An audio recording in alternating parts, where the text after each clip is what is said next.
Radio जागो 90.4 FM studio में मैं अभय शंकर गौर स्वागत कर रहा हूं हरदोई के उप निदेशक कृषि नंद किशोर जी का। नंद किशोर जी, इस समय अभियान चलाया जा रहा है किसान सम्मान निधि के छूटे हुए हमारे किसान भाई हैं, उनको कैसे इसमें शामिल किया जाए। तो ये अभियान क्या है और इसमें किस तरीके से छूटे हुए किसानों को सम्मिलित करने का कार्य किया जा रहा है। नमस्कार किसान भाइयों। प्रधानमंत्री किसान सम्मान निधि योजना माननीय प्रधानमंत्री जी ने सभी किसान भाइयों के परिवार में 2-2 हज़ार रुपया 4-4 महीने में, साल भर में कुल 6,000 रुपया उनके खाते में सम्मान निधि के रूप में सम्मान स्वरूप भेजने का योजना है। इस योजना में किसान भाइयों से हमारा निवेदन है, ध्यान से सुने और जो दूसरे किसान भी इस योजना से लाभ लेना चाहते हैं उन्हें भी जरूर बताएं। मुख्य बात क्या है, पहले तो किसान भाई आधार कार्ड में अगर मोबाइल नंबर नहीं लगा है तो आधार कार्ड में अपना मोबाइल नंबर लगवा लें। दूसरा काम ये करें कि आधार कार्ड लेकर के बैंक में जहां आपका खाता खुला है, बैंक में जाकर के मैनेजर को आधार कार्ड की फोटोकॉपी दस्तखत करके और मैनेजर साहब को देना है और मैनेजर साहब से कहना है कि साहब ये आधार कार्ड हमारा सीडिंग कर दीजिए, हमारे खाते में लगा दीजिए। तीसरी बात कि अगर किसान भाई देखते हैं कि मैनेजर बैंक दूर है या मैनेजर आनाकानी कर रहे हैं तो वो शिकायत भी कर सकते हैं। और दूसरा एक विकल्प भी दे दिया गया है कि पोस्ट ऑफिस से, जो नज़दीक का कोई पोस्ट ऑफिस है तो किसान भाई जा कर के आधार कार्ड जो है पोस्ट ऑफिस को दे करके और वहाँ खाता खुलवा लें। तो जब पोस्ट ऑफिस में खाता खुलवाएंगे, आधार कार्ड का NPCI से जो सीडिंग का काम है, मिलान का काम है, वो तुरंत हो जाता कर देते हैं वो, और तुरंत आपका खाता भी जो है 2 मिनट में खोल करके आपको दे देंगे वो। तो ये भी एक विकल्प दे दिया गया है कि किसान भाई सुविधाजनक तरीके से पोस्ट ऑफिस में ये काम करेंगे तो तुरंत का तुरंत उनका हो जाएगा। यानी कि ये जो किसान भाई आधार रखते हैं वही किसान सम्मान निधि पाने के अधिकारी। बिल्कुल बिल्कुल बिल्कुल। जिनके पास आधार नहीं जी, वो किसान सम्मान निधि पाने के अधिकारी नहीं है। और किसान सम्मान निधि पाने के लिए एक सरल तरीका भी सरकार ने निकाला है कि पोस्ट ऑफिस में जाइए, खाता खोल लीजिए। जैसे ही आप खाता खोलेंगे आपका किसान सम्मान निधि से स्वयं अपने आप उसमें वहाँ पर जुड़ जाएगा। जी हाँ, जी हाँ। दूसरी जरूरी बात है किसान भाइयों से निवेदन कि किसान भाई eKYC जरूर करा लें। eKYC अनिवार्य हो गया है। eKYC कराने के उपरांत ही ये किसान भाई के खाते में जो 14वीं किस्त की धनराशि है ये जाएगी। eKYC के लिए किसी भी जनसेवा केंद्र पर जाएंगे तो वो जो है अंगूठा लगा करके और मोबाइल में OTP सिस्टम से OTP भेज करके आपका eKYC हो जाएगा। सबसे ज़्यादा ज़रूरी चीज़ है कि eKYC किसान भाई, आगामी हमारे तहसीलों में कैंप भी लगे हुए हैं, 23 जून तक चलेंगे, तो वहाँ पर जाके करा लें और किसी जनसेवा केंद्र से भी ये करा सकते हैं, लेकिन eKYC करा जरूर लें। ये अत्यंत महत्वपूर्ण काम है। जैसे बैंक में होता है कि बैंक में अगर KYC नहीं कराओगे तो बैंक मैनेजर वो बंद कर देता है आपका खाता से पैसा निकलने देना। इसी तरह से eKYC जिन किसानों ने नहीं कराया है उनका सम्मान निधि के खाते से धनराशि आना बंद हो गई है। जैसे ही आप eKYC कराओगे वो आपके खाते में पैसा आने लगेगा। तो ये eKYC का कार्य बेहद जरूरी है, बहुत ही महत्वपूर्ण है। eKYC का मतलब है प्रधानमंत्री सम्मान निधि का पैसा कंप्यूटर से योजना से आ रहा है, उसमें जो है आपकी पहचान की पुष्टि हो जाए, इसलिए eKYC कराना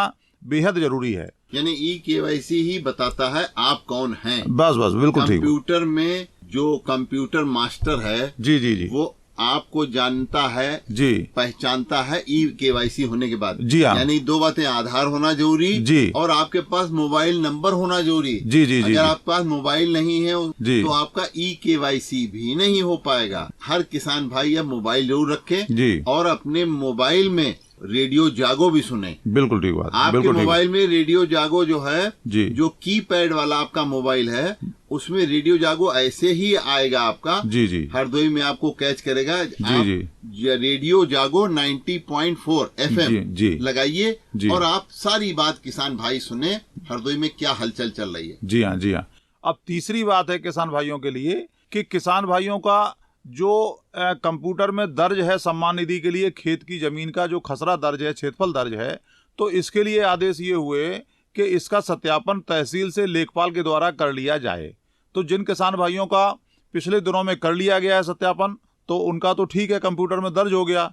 जिनका सत्यापन अभी भी नहीं हो पाया है वो खतौनी की कॉपी लेकर तहसील में जाएंगे। तहसील में ये कार्यक्रम शिविर जो लगाए जा रहे हैं ये इसीलिए लगाए जा रहे हैं कि तहसील में आप खतौनी लेकर के जाएंगे तो लेखपाल आपका वो सत्यापन कृषि विभाग के सहयोग से करके और आपका जो कंप्यूटर में सत्यापन दर्ज कर देंगे, भूलेख सत्यापन कहते हैं, ये कार्य भी आपका हो जाएगा। तो आपके कितने काम हो गए? आपके काम हो गए 3। एक आपका आधार सीडिंग का काम था, हो गया। दूसरा ई-केवाईसी का काम था, हो गया। तीसरा भूलेख सत्यापन का काम था, ये हो गया। ये 3 काम बेहद जरूरी हैं।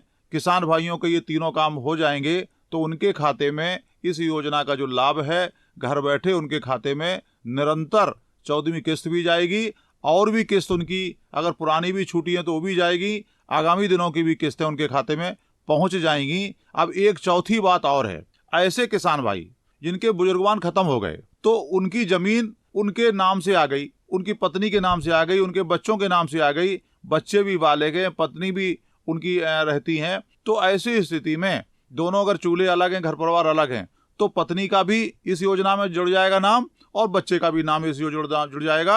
अब नए सिरे से नाम जोड़ने के लिए ऐसे किसान भाई, महिला या किसान क्या करें, वो आधार कार्ड लेकर के, खतौनी लेकर के और किसी भी जो जनसेवा केंद्र होते हैं वहां जाएं, वहां जा करके लाभ लेने के लिए योजना में अपना पंजीकरण करा लें।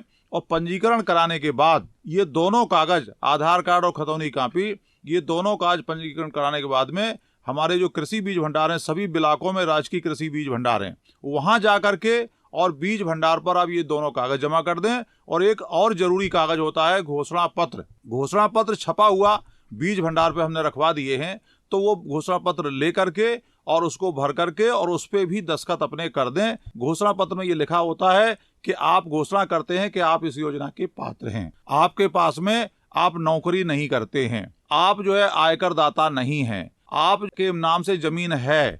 तो ये सारी चीजें घोषणा पत्र में लिखी हुई हैं, ये आप दस्तखत करके वहां जमा कर देंगे। तो इसके बाद में इन कागज के आधार पर तहसील से आपका सत्यापन हमारे कृषि विभाग के लोग करवा देंगे और तहसील सत्यापन के बाद में ये तीनों कागज जब हमारे कृषि विभाग के उप कृषि निदेशक कार्यालय में आएंगे तो यहाँ से भी हम आपका अनुमोदन करके और भारत सरकार को ये नाम चला जाएगा और वहां से जो है आपको इस योजना में जोड़ करके और आपके खाते में पैसा आना शुरू हो जाएगा।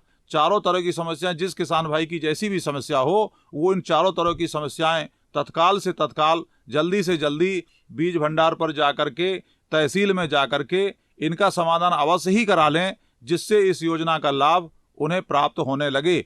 और बहुत महत्वपूर्ण बात यह है कि इस योजना का लाभ प्राप्त होने का मतलब है आपके अभिलेख सही हैं, आपका जो आधार कार्ड है फायदे वाला है, आपका ई-केवाईसी सही है, आपका बैंक का खाता सही है। तो इस योजना का लाभ में तो ये सारी चीजें हो ही रही हैं, लाभ मिल रहा है आपको। दूसरी योजनाएं भी अगर पात्र होंगे तो दूसरी योजनाओं में भी लाभ आपको मिल जाएगा, क्योंकि एक बार आपने अगर ये अभिलेख अपने ठीक करा लिए तहसील में, कृषि विभाग में और कंप्यूटर में, तो आपको निरंतर सभी योजनाओं का लाभ भी आसानी से आपके खाते में प्राप्त होता रहेगा। किसान भाइयों, आपको ये बात जानना जरूरी है कि जब आप तहसील में अपने अभिलेखों के सत्यापन के, राजस्व अभिलेखों के सत्यापन के लिए जाएं और अगर आपको हैरान व परेशान करे तो जिलाधिकारी मंगला प्रसाद सिंह इस मामले में बहुत सख्त हैं और बहुत संवेदनशील हैं। उन्होंने कड़े निर्देश दे रखे हैं तहसील में कि किसी भी किसान को उसके सत्यापन में किसी भी कोई तरीके की दिक्कत नहीं आनी चाहिए। अगर आपको किसी प्रकार की कोई दिक्कत आती है